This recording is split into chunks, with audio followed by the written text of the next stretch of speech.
Hello नमस्कार हमारे सभी दर्शकों को हमारे इस जीएसजी के प्रोग्राम में आपका स्वागत है। और यहाँ पर आप देख रहे हैं मोस्ट इम्पॉर्टेंट लूसेंट बुक के मोस्ट इम्पॉर्टेंट एमसीक्यूज़ हम आपके लिए लेकर आए हैं, जो कि ऑल कॉम्पिटिटिव एग्ज़ाम्स के लिए बहुत ही ज़्यादा हेल्पफुल है। तो चलिए स्टार्ट करते हैं अपनी इस क्लास को। यहाँ पर देख रहे हैं पहला प्रश्न है हमारा पहला भारत नाम की उत्पत्ति का संबंध प्राचीन काल के किस प्रतापी राजा से है। तो यहाँ पर देख रहे हैं महाराणा प्रताप या चंद्रगुप्त मौर्य से, या भरत चक्रवर्ती से, या फिर अशोक मौर्य से। तो यहाँ पर देख रहे हैं सी इज द करेक्ट ऑप्शन है आपका सही है। यहाँ पर भरत चक्रवर्ती, जो भारत नाम की उत्पत्ति, भारत का नाम भारत पड़ा, तो ये प्राचीन प्रतापी राजा थे भरत चक्रवर्ती, जो कि शकुंतला और राजा दुष्यंत के पुत्र थे। इन्हीं के नाम पर, भरत के नाम पर ही भारत का नाम भारत पड़ा। चलिए हम अगले प्रश्न की ओर चलते हैं। हमारा अगला प्रश्न है भारत का सबसे बड़ा शहर कौन सा है। तो यहाँ पर देख रहे हैं भारत का अगर सबसे बड़े शहर की बात की जाए तो यहाँ पर मुंबई, कोलकाता, दिल्ली, मद्रास। तो A is the correct option है आपका मुंबई। यहाँ पर अगर भारत के 4 बड़े शहरों की बात की जाए तो मुंबई, कोलकाता, चेन्नई और दिल्ली, ये 4 सबसे बड़े शहर हैं जो भारत के हैं। और बाकी अगर 4 शहरों में से अगर बात की जाए सबसे बड़े शहर की, तो मुंबई शहर सबसे बड़ा शहर है। चलिए हम अगले प्रश्न की बात करते हैं। हमारा अगला प्रश्न है भारत का सबसे बड़ा राज्य कौन सा है। तो भारत का सबसे बड़ा राज्य, अर्थात ये क्षेत्रफल की दृष्टि से पूछा गया है, तो क्षेत्रफल की दृष्टि से क्षेत्रफल की दृष्टि से सबसे बड़ा राज्य कौन सा है, तो ये है उत्तर प्रदेश, महाराष्ट्र, राजस्थान या फिर मध्य प्रदेश। तो सी इज द करेक्ट ऑप्शन है आपका राजस्थान। देखते हैं यहाँ पर क्षेत्रफल की दृष्टि से भारत का सबसे बड़ा जो राज्य है वो राजस्थान है।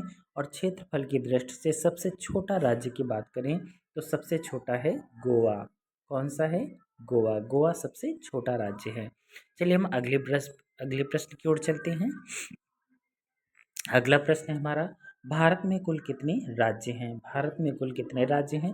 अगर वर्तमान में राज्यों की बात की जाए तो यहाँ पर 28, 29, 36, 15 कुछ नहीं बल्कि 28 राज्य वर्तमान में हमारे भारत में 28 राज्य और 8 केंद्र शासित प्रदेश हैं। केंद्र शासित प्रदेशों की बात की जाए तो हमारे भारत में 8 केंद्र शासित प्रदेश तथा 28 राज्यों की संख्या है। चलते हैं अगले प्रश्न की ओर। हमारा अगला प्रश्न है भारत का सबसे लंबी नदी कौन सी है। भारत की सबसे लंबी नदी कौन सी है? तो यहाँ पर देख रहे हैं कि भारत की सबसे लंबी नदी कौन सी होगी, गंडक, कोसी, ब्रह्मपुत्र या फिर गंगा। तो D is the correct option है आपका गंगा नदी। भारत की सबसे लंबी नदी कौन सी? गंगा नदी, जो कि टोटल इसकी लंबाई है भारत में 25 किलोमीटर, अर्थात 2525 किलोमीटर। 2525 किलोमीटर इसके भारत में पूरी लंबाई है। और अगर यूपी की बात करें, यूपी अर्थात उत्तर प्रदेश के, तो यहाँ पर उत्तर प्रदेश में 1000 किलोमीटर की दूरी है इसकी गंगा नदी की। और भारत में टोटल भारत में है 2525 किलोमीटर। अगर ब्रह्मपुत्र नदी की बात करें तो ये भारत के तिब्बत से होते हुए आती है, और तिब्बत में इसे, चीन में इसे सांगपो के नाम से जाना जाता है। और भारत के अरुणाचल प्रदेश से यू आकार की घाटी बनाते हुए भारत के धुबरी, ब्रह्मपुत्र यहाँ से आते हुए, और इसे भारत में इसका नाम ब्रह्मपुत्र हो जाता है।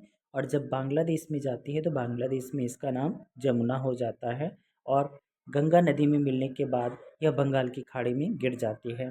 कोसी नदी जो है ये बिहार का शोक कहा जाता है कोसी नदी को। और गंडक नदी जो है भारत के उत्तर से बहती है, गंडक नदी और गंगा नदी में मिल जाती है। चलिए हम अगले प्रश्न की ओर चलते हैं। हमारा अगला प्रश्न है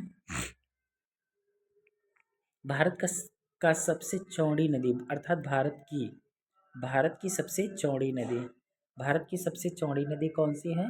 तो यहाँ पर देख रहे हैं कि ब्रह्मपुत्र नदी जो है भारत की सबसे चौड़ी नदी है। और यह अगर बात करें इसकी, तो ये चीन से होते हुए इस प्रकार से आती है और भारत में प्रवेश करती है और यहाँ पर बंगाल की खाड़ी में जाकर गिर जाती है। और यहाँ पर अगर भारत में जब आती है तो यहाँ पर ये एक बनाती है द्वीप। कौन सा द्वीप बनाती है? माजुली द्वीप। माजुली माजुली द्वीप बनाती है। ब्रह्मपुत्र नदी जो कि असम में ही माजुली द्वीप बनाते हुए ये आगे बढ़ती है और चीन में इसे सांगपो के नाम से जाना जाता है। गोमती नदी जो है, गोमती नदी के किनारे लखनऊ शहर बसा हुआ है। गंगा नदी भारत की सबसे लंबी और पवित्र नदी है जो कि 2525 किलोमीटर भारत में इसका विस्तार है। और चंबल नदी जो है, चंबल नदी है यमुना नदी की सहायक नदी है। चंबल नदी यहाँ पर घड़ियाल जो होते हैं, घड़ियाल और मगरमच्छ मच्छ के लिए काफ़ी ज़्यादा प्रसिद्ध है चंबल नदी। चलते हैं हम अगले प्रश्न की ओर। अगला प्रश्न है हमारा भारत का भारत की सबसे ऊंची मीनार कौन सी है? तो यहाँ पर देख रहे हैं कुतुब मीनार। भारत की सबसे ऊंची मीनार जो है कुतुब मीनार है। कुतुब मीनार का निर्माण किसने करवाया था? तो 1206 से लेकर 1210 तक ये शासनकाल रहा था कुतुबुद्दीन ऐबक का। तो इसकी नींव रखी थी कुतुबुद्दीन ऐबक ने और इसे पूरा करने का श्रेय जाता है कुतुबुद्दीन ऐबक के दामाद इल्तुतमिश को। चार मीनार ये हैदराबाद में स्थित है और इसको कुली कुतुब शाह ने बनवाया था। झूलता मीनार और शहीद मीनार। चलते हम अगले प्रश्न की ओर चलते हैं। हमारा अगला प्रश्न है भारत का सबसे लंबा बांध कौन सा है? भारत का सबसे लंबा बांध कौन सा है? तो भाखड़ा नांगल बांध या फिर इंदिरा गांधी सागर बांध या फिर हीराकुंड बांध या फिर नागार्जुन सागर बांध। तो यहाँ पर देख रहे हैं भारत का सबसे लंबा जो बांध है वो यहाँ पर देखने को मिल रहा है हीराकुंड बांध। ये सबसे लंबा बांध है। और सबसे ऊंचे बांध की बात की जाए तो उत्तराखंड में जो है भागीरथी नदी में जो बांध बनाया गया है वो सबसे ऊंचा बांध है जिसे टिहरी बांध के नाम से जाना जाता है। और हीराकुंड बांध जो है सबसे लंबा बांध है जो कि उड़ीसा राज्य में हीरा कुंड बांध जो है उड़ीसा राज्य में पड़ता है जो कि महानदी में बनाया गया है। नागार्जुन सागर बांध जो है ये आपका है कृष्णा नदी पर पड़ता है जो कि तमिलनाडु और आंध्र प्रदेश जैसे राज्यों में बहती है। इंदिरा गांधी सागर बांध जो है आपका सतलुज नदी में है और भाखड़ा नांगल बांध भी सतलुज नदी में ही है। चलिए हम अगले प्रश्न की ओर चलते हैं।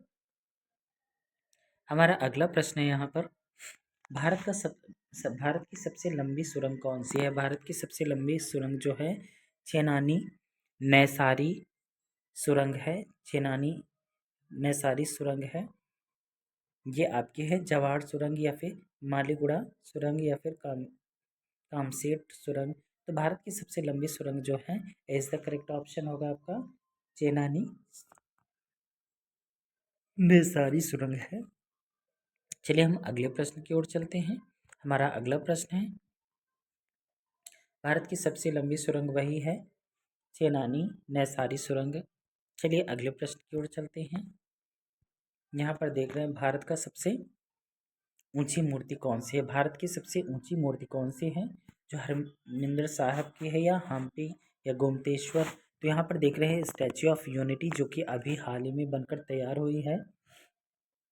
स्टैच्यू ऑफ यूनिटी जिसकी ऊंचाई अगर देखी जाए तो 182 मीटर 182 मीटर ऊंचाई पर स्थित है और ये इसकी ऊंचाई है 182 मीटर। और यहाँ स्टैचू ऑफ यूनिटी जो है सरदार वल्लभ भाई पटेल की मूर्ति है जो कि प्योर स्टील से बनाई गई है और बहुत ही मजबूत ये मूर्ति बनाई गई है। वो भी नर्मदा नदी के तट पर बनाई गई है और यह स्टैचू ऑफ यूनिटी भारत की सबसे ऊंची मूर्ति है।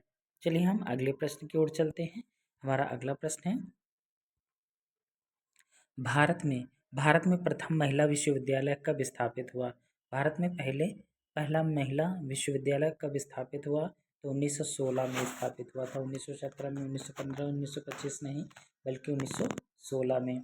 भारत में प्रथम महिला विश्वविद्यालय कब स्थापित हुआ था? 1916 में। चलिए हम अगले प्रश्न की ओर चलते हैं। हमारा अगला प्रश्न है, भारत का प्रथम महिला विश्वविद्यालय वह कौन सा है? तो भारत का पहला महिला विश्वविद्यालय जो है वो है SNDT महिला विश्वविद्यालय, SNDT महिला विश्वविद्यालय। चलिए हम अगले प्रश्न की ओर चलते हैं। हमारा अगला प्रश्न है, भारत का प्रथम महिला विश्वविद्यालय कहाँ स्थापित हुआ था? तो ये कहाँ स्थापित हुआ था? मुंबई में स्थापित हुआ था। मुंबई में स्थापित हुआ था भारत का पहला महिला विश्वविद्यालय।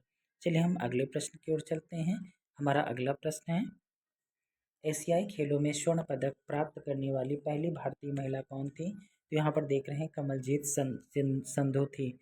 कमलजीत संधू थी जो कि एशियाई खेलों में प्रथम स्वर्ण पदक जीतने वाली पहली भारतीय महिला थी, कमलजीत संधू। ये सुचेता कृपलानी जो थी प्रथम राज्यपाल थी, और रजिया बेगम जो थी, तो ये तो पहली महिला शासिका बनी थी, पहली मुस्लिम महिला शासिका बनी थी रजिया बेगम। बछेंद्री पाल जो हैं तो प्रथम माउंट एवरेस्ट पर चढ़ने वाली प्रथम महिला थी बछेंद्री पाल। चलिए हम अगले प्रश्न की ओर चलते हैं। हमारा अगला और अंतिम प्रश्न है, माउंट एवरेस्ट पर चढ़ने वाली प्रथम भारतीय महिला कौन थी? और वही है बछेंद्री पाल। माउंट एवरेस्ट पर चढ़ने वाली प्रथम भारतीय महिला कौन थी? तो बछेंद्री पाल हैं। और सुचेता कृपलानी जो है उत्तर प्रदेश की पहली महिला मुख्यमंत्री राज्यपाल बनी थी। और कल्पना चावला के बारे में तो आप जानते ही होंगे, कमेंट में बताइए कि कल्पना चावला कौन थी, इन्होंने कौन सी यात्रा की थी। रजिया सुल्तान के बारे में बताइए, रजिया सुल्तान कौन थी, इन्होंने क्या किया था। बाकी हमारे इस वीडियो को ज़्यादा से ज़्यादा आप शेयर करें, कमेंट करें, लाइक करें। हमारा वीडियो कैसे लगा आपको? सभी कॉम्पिटिटिव एग्जाम्स के लिए सारे ये क्वेश्चंस बहुत ही ज़्यादा इंपॉर्टेंट हैं। Thank you so much for